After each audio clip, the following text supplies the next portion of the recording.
आप एक दिव्य अमर प्राणी हैं और ब्रह्मांड का एक अनमोल बच्चा। पृथ्वी पर आपका प्राथमिक उद्देश्य स्वयं को आध्यात्मिक रचनात्मक प्राणी के रूप में पहचानना है।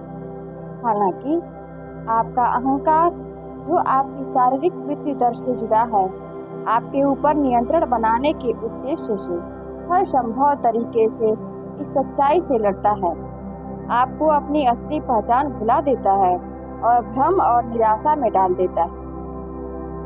एक दिव्य अमर प्राणी के रूप में आपके उद्देश्य का सबसे महत्वपूर्ण पहलू यह है कि आप अपनी रचनात्मकता का दावा करें और उसमें महारत हासिल करें।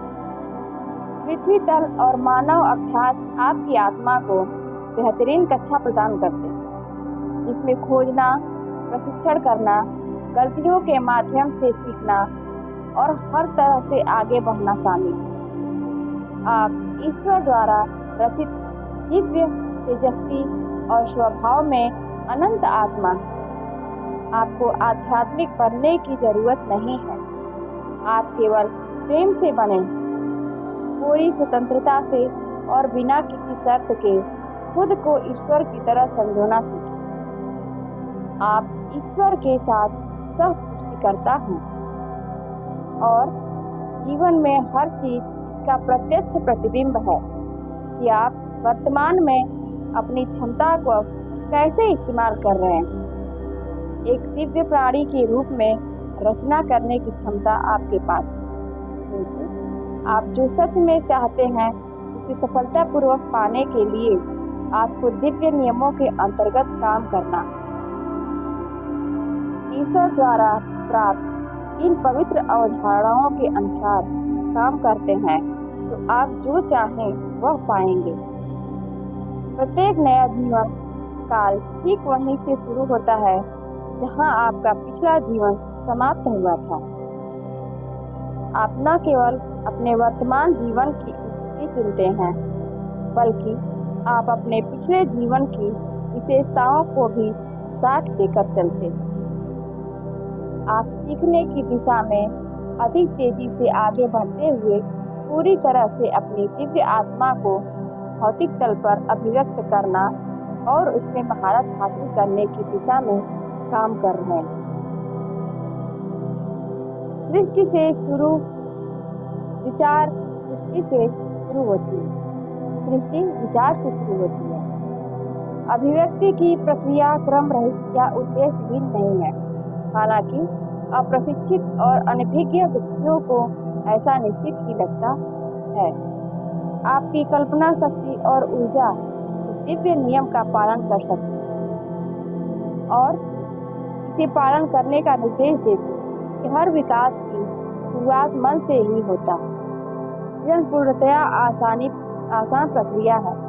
यदि आप अच्छे विचारों, विश्वासों का चुनाव करते हैं तो आप सकारात्मक परिणाम उत्पन्न करते हैं। आपके विचार आपके पाठों पर केंद्रित होने चाहिए ताकि आप मनपसंद परिणाम उत्पन्न करें। आप जो कुछ भी देखते हैं आपके मन से ही पैदा हुआ है। आपके विचार दो तरीकों से बनते हैं, या तो सचेत रहकर दिव्य नियम के साथ पंक्तिबद्ध होकर, या फिर सचेत रहकर दुनिया की अव्यवस्था और हेर-फेर से बहकर।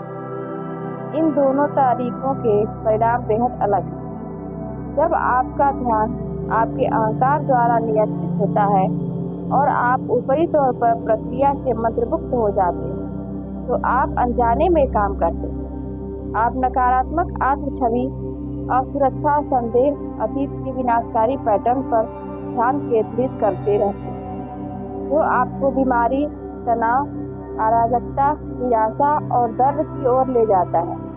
आप जानबूझकर अपने विचारों का चयन करते हुए सचेत रूप से सृजन करते हैं और केवल उन पर ध्यान केंद्रित करते हैं जो विशिष्ट परिणाम प्रदान करते हैं। एक स्पष्ट उद्देश्य होने से आपका मन एक अडिग मार्ग पर अग्रसर होता है और भौतिक संसार को आपकी इच्छा के अनुरूप मोड़ना और आकार देना शुरू कर देता है। जो प्रतिरोध प्रतीत होता है वह सहयोग में बदल जाता है और जो संघर्ष था वह सहजता में बदल जाता है। जैसे जैसे रचनात्मकता सामने आती है, इरादा उसके मार्ग को निर्धारित करता है।